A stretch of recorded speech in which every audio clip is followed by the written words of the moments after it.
परिचय। बच्चों, कभी कभी हमें ऋणात्मक चिन्हों से युक्त संख्याओं के प्रयोग की जरूरत होती है। तापमान को रेखांकित करते समय हमें इसकी जरूरत होती है। ठंडे प्रदेशों में जहां तापमान 0 से नीचे चला जाता है, ऐसी स्थिति में तापमान को रेखांकित करने के लिए हमें ऋणात्मक संख्याओं की जरूरत महसूस होती है। इस पाठ में हम लोग ऋणात्मक, धनात्मक एवं पूर्ण संख्याओं के समूह, जो पूर्णांक भी कहलाते हैं, उनके बारे में सीखेंगे। उद्देश्य। इस पाठ के अंत में आप निम्न करने में सक्षम हो जाएंगे: पूर्णांकों को परिभाषित करना, पूर्णांकों को संख्या रेखा पर वर्णन करना, पूर्णांकों के क्रम को परिभाषित करना, पूर्णांकों का योग एवं घटाव ज्ञात करना, पूर्णांकों के योग एवं घटाव को संख्या रेखा पर निरूपित करना। पूर्णांक पूर्ण संख्याओं एवं ऋणात्मक संख्याओं का संग्रह पूर्णांक कहलाता है। जैसे घटा 4, घटा 3, घटा 2, घटा 1, 0, 1, 2, 3, 4 इत्यादि। प्रिय बच्चों, आप लोग प्राकृत संख्याओं एवं पूर्ण संख्याओं के बारे में पहले पढ़ चुके हैं। यदि हम इन प्राकृत संख्याओं से पहले ऋणात्मक चिन्ह रख देते हैं, तो हमें पूर्ण संख्याओं के साथ इन ऋणात्मक संख्याओं का जो संग्रह प्राप्त होता है, वह पूर्णांक कहलाता है। संख्या रेखा पर पूर्णांक का निरूपण। यह आकृति एक संख्या रेखा को दर्शाती है, जिस पर समान दूरी पर कुछ बिंदुओं को अंकित किया गया है। इस संख्या रेखा पर एक बिंदु 0 के रूप में अंकित किया गया है। बिंदु जो कि अंकित बिंदु 0 के दाईं तरफ है, धनात्मक पूर्णांक कहलाते हैं। बिंदु जो कि अंकित बिंदु 0 के बाईं तरफ हैं, ऋणात्मक पूर्णांक कहलाते हैं, जो कि घटा 1, घटा 2, घटा 3 इत्यादि हैं। इस प्रकार के पूर्णांकों का निरूपण संख्या रेखा निरूपण कहलाता है। यहां -2 अंकित करने के लिए हम समान दूरी से दो बिंदु 0 से दाईं तरफ बढ़ते हैं। इसी प्रकार घटा 5 अंकित करने के लिए हम 0 से 5 बिंदु बाईं तरफ बढ़ते हैं। पूर्णांकों का क्रम। एक बार पुनः संख्या रेखा पर अंकित पूर्णांकों का अध्ययन करते हैं। हम जानते हैं कि संख्या 9 संख्या 5 से बड़ी है। अब जबकि हम संख्या रेखा को देखते हैं, तो ज्ञात होता है कि संख्या 9 संख्या 5 से 4 अंक दाईं तरफ की दूरी पर है। इसी प्रकार संख्या 5 0 से बड़ी है, इसलिए यह 0 से दाईं तरफ है। चूंकि 0 घटा 2 से दाईं तरफ है, अतः यह घटा 2 से बड़ी है। इसी प्रकार घटा 2 घटा 7 से दाईं तरफ है, अतः घटा 2 घटा 7 से बड़ी है। इस प्रकार हम देखते हैं कि संख्या रेखा पर बड़ी संख्या दाईं तरफ अंकित की गई है तथा अपेक्षाकृत छोटी संख्या संख्या रेखा पर बाईं तरफ अंकित की गई है। पूर्णांकों का योग। दो धनात्मक संख्याओं का योग। उदाहरण: एक लड़का सीढ़ियों पर चढ़ता है। वह 6 पायदान ऊपर चढ़ता है एवं थोड़ी देर ठहरकर पुनः 4 पायदान और ऊपर की ओर चढ़ता है तो वह लड़का सतह से कितनी पायदान ऊपर चढ़ता है?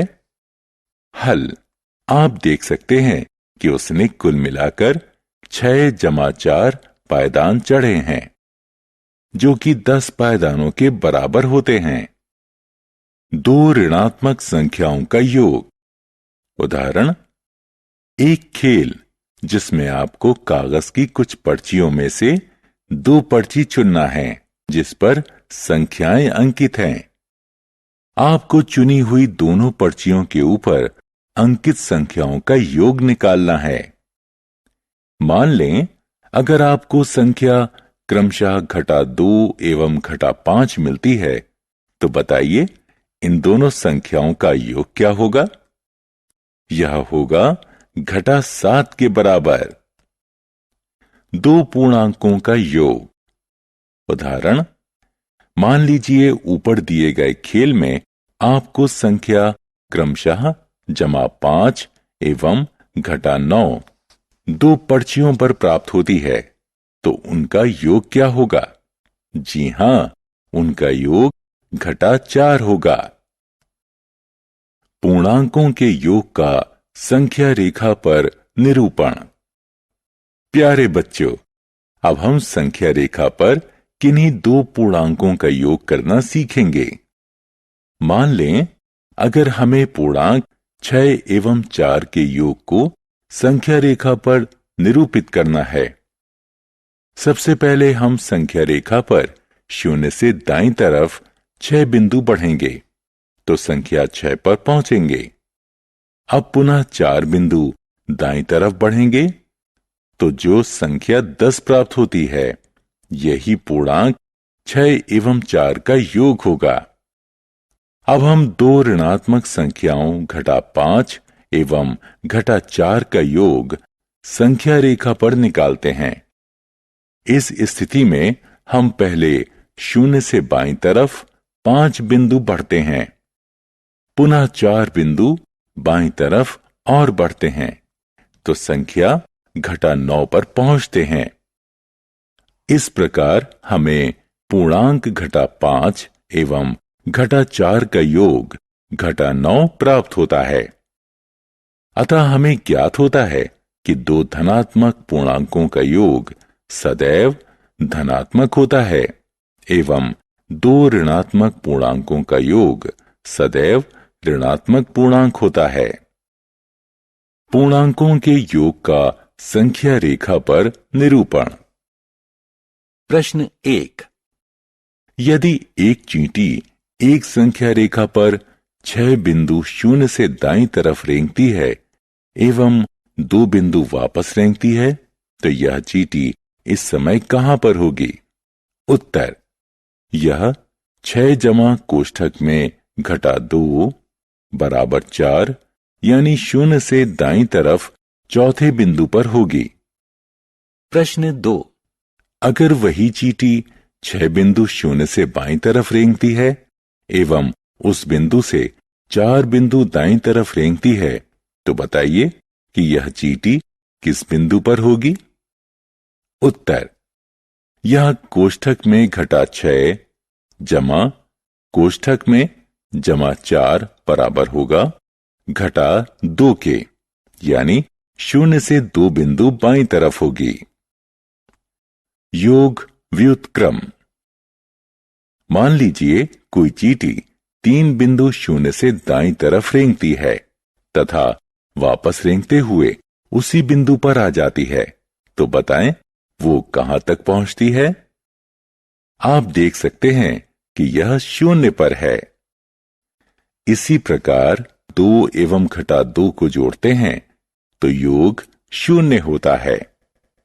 यदि हम 3 एवं -3, 4 एवं -4 इत्यादि का योग 0 होता है। अतः ये सभी पूर्णांक आपस में योग व्युत्क्रम कहलाते हैं। धनात्मक एवं ऋणात्मक पूर्णांकों का वर्गीकरण कर योग ज्ञात करना। उदाहरण, इस समीकरण का योग ज्ञात करो। हल, इसे अच्छी तरह समझने के लिए हम इस पर आधारित एक उदाहरण की मदद लेंगे। हम दी हुई संख्याओं को इस तरह से क्रम में रखते हैं जिससे कि सभी धनात्मक पूर्णांक एक साथ एवं सभी ऋणात्मक पूर्णांक एक साथ हों और यह हल करने पर घटा 10 आएगा। ऋणात्मक पूर्णांकों का घटाव। उदाहरण, घटा 10 में से घटा 5 को घटाओ। हल। अब हम संख्या रेखा का प्रयोग कर घटा 10 घटा कोष्ठक में घटा 5 का मान ज्ञात करते हैं। यह घटा 10 जमा 5 की तरह ही है। सबसे पहले हम घटा 10 से शुरू करके 5 बिंदु दाईं तरफ चलते हैं तो संख्या रेखा पर अंकित पूर्णांक घटा 5 पर पहुंचते हैं। सारांश। आइए हमने जो कुछ सीखा है उसे संक्षेप में दोहराएं। z बराबर घटा 3 घटा 2 घटा 1 0 1 2 3 पूर्णांकों का समूह है।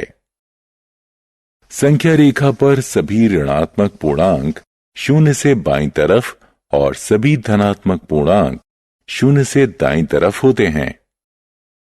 संख्या 0 सभी धनात्मक पूर्णांक से कम होता है और ऋणात्मक पूर्णांक से बड़ा होता है। पूर्णांकों के जोड़ एवं घटाव। 1. जब दो धनात्मक पूर्णांक को जोड़ा जाता है हमें एक धनात्मक पूर्णांक प्राप्त होता है। जब दो ऋणात्मक पूर्णांकों को जोड़ा जाता है हमें एक ऋणात्मक पूर्णांक प्राप्त होता है।